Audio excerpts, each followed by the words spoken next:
नमस्कार, मैं आकाश यादव।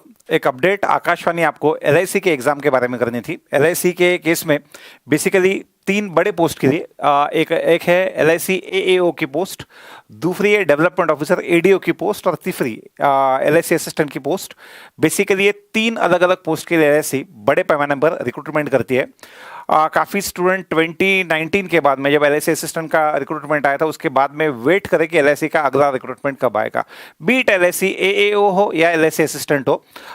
इस बार चांसेस हाई चांसेस है 2020, 21 और 22 इन तीनों भी वर्ष में एडवर्टीजमेंट या नोटिफिकेशन ना आते हुए चांसेस है कि 2023 में नोटिफिकेशन आएगा। बट उसमें ज़्यादातर चांसेस एलआईसी एएओ के है और एलआईसी एडीओ ये दोनों रिक्रूटमेंट आ सकते हैं। एलआईसी असिस्टेंट के बारे में अभी तक कोई भी अपडेट नहीं है। अगर ये रिक्रूटमेंट नोटिफिकेशन 2023 में आएंगे तो कौन सी एग्जाम कब हो सकती है? सो ये है एक्सपेक्टेड एग्जाम डेट, जिसमें एलआईसी एएओ का प्री एग्जामिनेशन फेब के थर्ड वीक में और मेंस एग्जामिनेशन मार्च के थर्ड वीक में हो सकता है। दोनों प्री और मेंस के बीच में अंतर हार्डली 28 दिनों से लेकर 35 दिनों तक का हो सकता है। एलआईसी एडीओ का प्री एग्जामिनेशन मार्च के सेकेंड वीक में और मेंस एग्जामिनेशन अप्रैल के सेकेंड वीक में हो सकता है। इनमें भी अंतर 25 से 35 दिन या 40 दिन का मैक्सिमम डिफरेंस होता है। सो अभी से तैयारी करते वक्त आपको सिर्फ प्री एग्जाम की तैयारी नहीं करनी है, प्री के साथ साथ आपको मेंस एग्जाम की भी तैयारी आपको साथ ही साथ करनी है, सो दैट प्री और मेंस के बीच में आपको टाइम कम मिलेगा। आगे एक डाउट आपकी तरफ से ये आ सकता है कि एलआईसी असिस्टेंट का नोटिफिकेशन कब आएगा। इसके बारे में अभी फिलहाल कोई भी अपडेट नहीं है, बट फर्स्ट हाफ में आपके ज़्यादातर एलआईसी एएओ और एडीओ के ही चांसेस है। एलआईसी असिस्टेंट के बारे में जब कोई अपडेट आएगा तब अपडेट आपके सामने रखूंगा।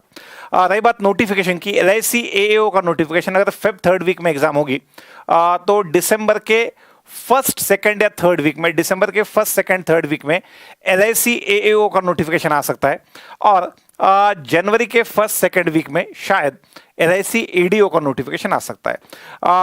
ओवरऑल वैकेंसीज का आंकड़ा एलआईसी एएओ बहुत बड़े पैमाने पर वैकेंसीज नहीं पब्लिश करता है, बट यहाँ पे एलआईसी एएओ के केस में टोटल नंबर ऑफ वैकेंसीज एक 500-600 से लेके एक 800, 900 या 1000 तक हो सकता है, नॉट मोर देन 1000। 3 डिजिट में कुछ ना कुछ होगा।